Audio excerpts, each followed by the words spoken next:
So hello everyone, मेरा नाम है नरोत्तम भट्टाचार्य जी और आज हम लोग देखने जा रहे हैं introduction to operating system.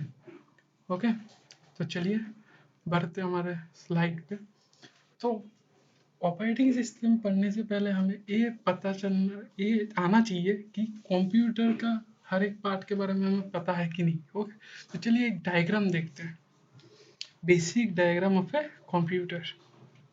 Okay, तो मान लेते हैं हम हैं यूज़र, जैसे कि हम लोग देख रहे हैं, ये आप ये वीडियो देख रहे हैं, तो हम लोग क्या है, यूज़र। सो एक यूज़र क्या डायरेक्टली हार्डवेयर को एक्सेस कर सकता है? जैसे कि अ, अगर आपके पास एक लैपटॉप या फिर पीसी है, क्या आप डायरेक्टली हार्ड डिस्क को यूज़ कर सकते हैं? एक यूज़र डायरेक्टली हार्ड डिस्क को यूज़ कर सकते हैं? नहीं। यूज़र को अगर हार्ड डिस्क यूज़ करना है, उसे कुछ सॉफ्टवेयर चाहिए, दैट मीन्स कुछ प्रोग्राम चाहिए, और ऐसे भी बोल सकते हैं कुछ सेट ऑफ प्रोग्राम चाहिए, जिससे हम लोग क्या कहते हैं, एप्लीकेशन सॉफ्टवेयर बोलते हैं। So we need a application software. So क्या एप्लीकेशन सॉफ्टवेयर एनफ है हार्डवेयर से इंटरेक्ट करने के लिए? कि हमारे पास एक सॉफ्टवेयर है और हमारे पास हार्डवेयर है एंड हम लोग की यूज़र डायरेक्टली एक्सेस कर सकते हैं? नहीं, हमें एप्लीकेशन के बाद हमारे एक लेयर चाहिए, इंटरमीडिएट लेयर चाहिए, जिससे हम लोग क्या कर सकते हैं, एप्लीकेशन में जो लिखे हैं हम लोग, अगर मान लेते हैं हम लोग का एप्लीकेशन है कोड ब्लॉक। आपको पता ही है कोड ब्लॉक क्या होता है। कोड ब्लॉक एक आईडी होता है।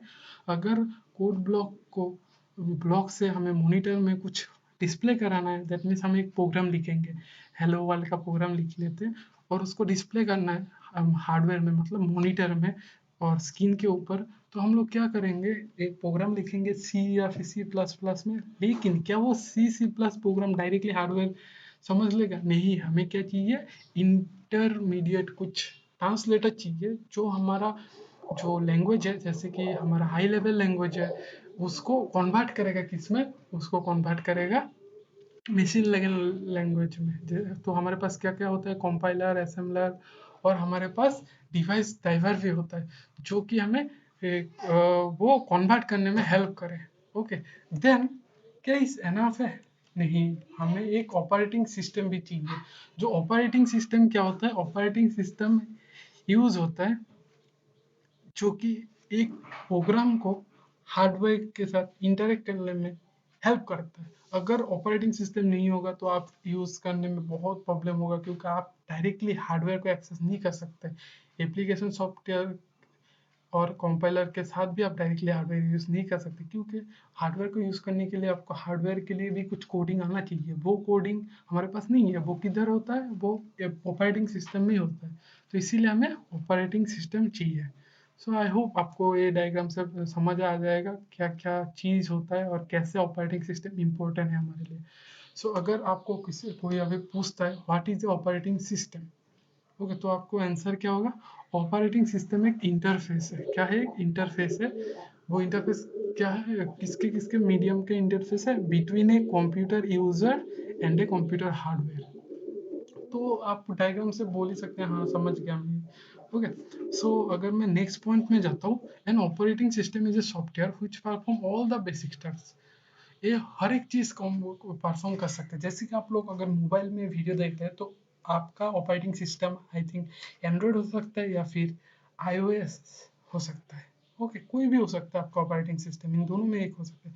अगर पीसी में देख रहे हैं, आपका विंडोज़ का हो सकता है कोई सा भी, या फिर आपका लिनक्स का हो सकता है। लेकिन यही पॉपुलर दो यूज़ हो रहा है अभी के लाइफ टाइम में। तो आप लोग कुछ भी कर सकते हो ऑपरेटिंग सिस्टम के हेल्प से, क्योंकि ऑपरेटिंग सिस्टम प्रोवाइड एक, अगर आपको यूट्यूब ओपन करना है तो आप क्या कर सकते हैं, एक बटन होता है, उस पर क्लिक करेंगे और वो यूट्यूब के ऐप ओपन हो गया। ठीक है, वो जो बटन को लाके एक स्पेसिफिक पेज में स्टोर किया, उसको क्लिक करने के बाद वो ओपन हो रहा है, वो सब कुछ ऑपरेटिंग सिस्टम के हेल्प से हो रहा है। अगर ऑपरेटिंग सिस्टम नहीं होता तो बहुत प्रॉब्लम होता। तो उसके बारे में हम लोग बाद में पढ़ेंगे इस टॉपिक में, ऑपरेटिंग सिस्टम का कितना यूज़ है, कितना कुछ है। ओके, सो नेक्स्ट पॉइंट देखते हैं, it work like an resource manager. Okay, ये चीज़ याद रखने का है, क्या है, एक रिसोर्स मैनेजर। तो क्या होता है रिसोर्स मैनेजर, तो हम लोग नेक्स्ट स्लाइड में देखने जा रहे हैं।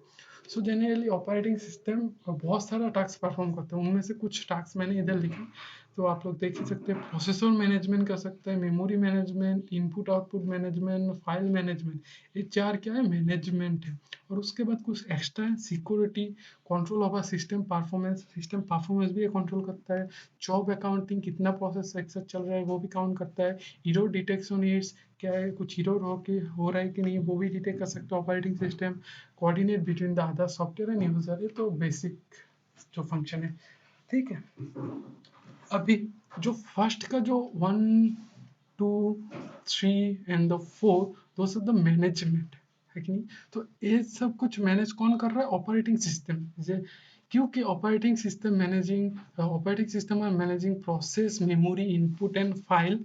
सो ऑपरेटिंग इतना कुछ मैनेज कर ही रहा है, इसीलिए ऑपरेटिंग को हम लोग क्या बोल सकते हैं, रिसोर्स मैनेजर भी बोलते हैं। इसीलिए क्योंकि ऑपरेटिंग सिस्टम क्या क्या मैनेज करते हैं, processor, memory, input output and file, इसलिए हम इसे रिसोर्स मैनेजर भी बोलते हैं।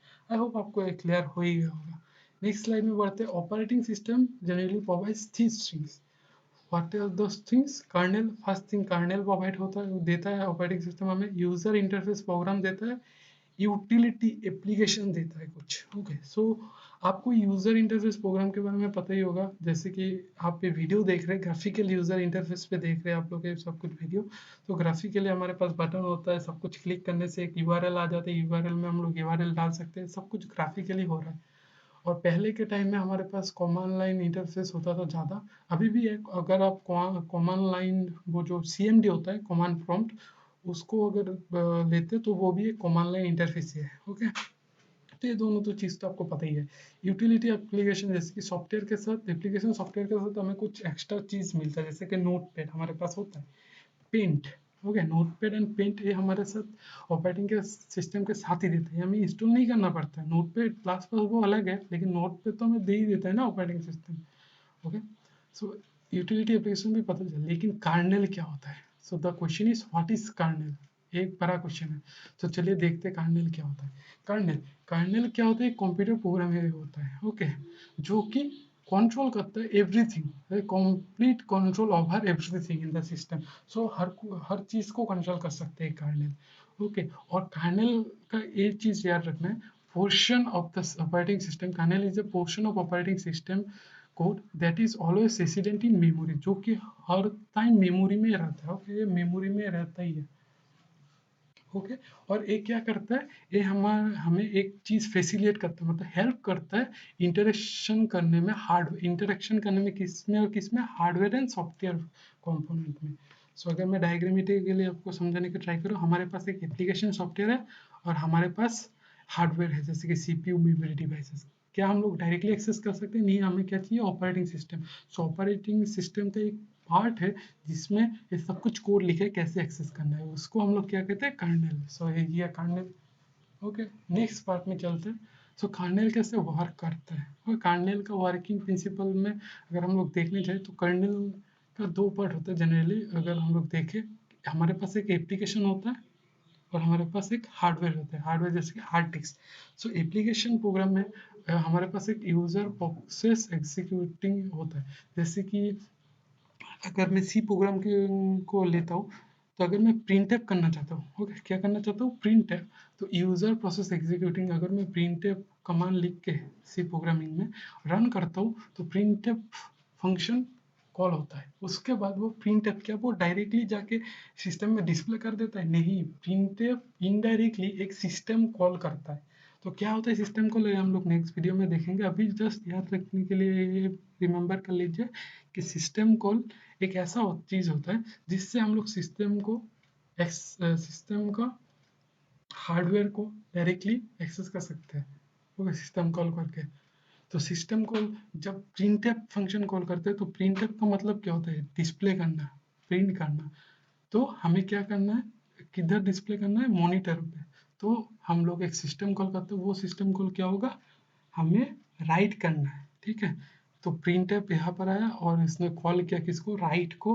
राइट, क्योंकि एक सिस्टम है, वो एक सिस्टम कॉल है, वो क्या करेगा, कर्नेल मोड में कन्वर्ट हो जाए। दैट मीन्स हम लोग पहले थे यूजर मोड, एप्लीकेशन में थे हम लोग, उसके बाद एक क्या हो जाएगा, कर्नेल मोड में कन्वर्ट होगा। और जब कन्वर्ट होगा तो हमारे पास एक मोड बिट होता है, बिट 1 से 0 में कन्वर्ट हो जाएगा, ओके, सो दैट मीन्स एक बीट होता है, मोड बीट बोल के, वो पहले 1 होता है, जब भी वो सिस्टम कॉल आता है उसके बाद वो ऑटोमेटिक 0 में कन्वर्ट हो जाता है, और उसके बाद यहाँ पर वो सिस्टम कॉल एग्जीक्यूट होगा, दैट मीन्स मॉनिटर पे वो जो राइट ऑपरेशन है वो परफॉर्म होगा, और जो हमें डिस्प्ले करना है वो डिस्प्ले हो जाएगा, और होने के बाद वो क्या हो जाएगा, वो वापस से यूजर मोड पे चला जाएगा, और वो सिस्टम कॉल को एंड हो जाएगा, वो वापस यूजर मोड में आ जाएगा। जब यूजर मोड में आएगा वापस से बिट क्या हो जाएगा, 1 हो जाएगा, और कर्नेल जो 0 था वो कन्वर्ट होके 1 हो जाएगा। ये बस याद करना एक बात है कि आपको मोड बिट जो है वो एक बार 1 होता है और एक बार 0 होता है, ठीक है। जो यूजर मोड में होता है वो पहले ही 1 होता है, जब भी सिस्टम कॉल आया वो 0 हो जाएगा, और जो सिस्टम कॉल खत्म हो गया वो वापस से 1 हो जाएगा। ओके, सो ये है कर्नेल का वर्किंग प्रिंसिपल जो आपको याद रखना है, बहुत इजी है। हमारे पास दो मोड होता है, यूजर मोड एक होता है और एक होता है कर्नेल मोड। और यूजर मोड के अंदर हमारे पास एक प्रोसेस होगा जो हम लोग एग्जीक्यूट करेंगे, जैसे कि हमारे पास एक प्रोसेस है प्रिंटफ। जब हम उसको एग्जीक्यूट करेंगे, प्रिंटफ एक सिस्टम कॉल करेगा, वो सिस्टम कॉल क्या होगा, वो सिस्टम कॉल होगा हमारा राइट। किधर राइट करना है, मॉनिटर पे। तो जब वो राइट होगा तो उसके लिए हमारा हमारा एक बीट होता है, मोड बीट, वो क्या हो जाएगा, 1 से 0 में कन्वर्ट हो जाएगा। ओके, पहले 1 था वो अब 0 में होगा, दैट मीन्स हम लोग कर्नेल मोड पे आ गए, यूजर मोड से हम लोग कर्नेल मोड पे आ गए। और उसके बाद वो जो सिस्टम कॉल है वो एग्जीक्यूट होगा, दैट मीन्स हमारा जो राइट ऑपरेशन है वो परफॉर्म होगा। राइट ऑपरेशन परफॉर्म होने के बाद हमारा वो कॉल क्या हो जाएगा, कंप्लीट हो जाएगा, और वो वापस से यूजर मोड में चला जाएगा। और यूजर मोड में जब जाएगा तो हमारा मोड भी क्या होगा, 0 से वापस 1 में कन्वर्ट हो जाएगा। तो ऐसे ही कर्नेल वर्क करता है। ओके, सो आई होप आपको ये वीडियो अच्छा लगा होगा।